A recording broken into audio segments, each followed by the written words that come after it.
Hi and welcome back to Tax Chats, looking at all things international tax. In today's episode, we're going to focus on transfer pricing, particularly on inbound style clients and taxpayers. Usually they're owned by foreign-owned corporations and they have different tax issues to outbound distributors.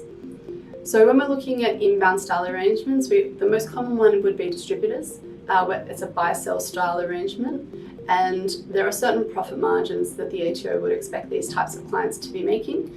To provide a high-level indication, around about 3% is usually a guideline that we would use, and that's in the ATO's simplified transfer pricing documentation options.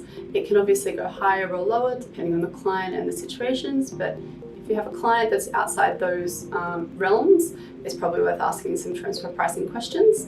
PCG 2019-1 has some risk rating indicators for inbound distribution arrangements, so that would be a really good idea to have a look at that as well.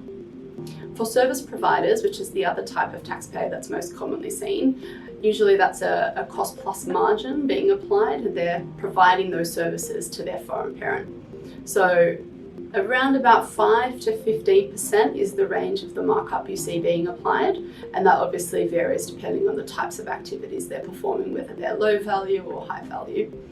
Now, it's also important to note with those service providers, if they're an SGE, the rules will be a little bit different because there are some anti-avoidance rules that could be in play for them. So if they're in that space, we would probably need to rethink the transfer pricing policy a little.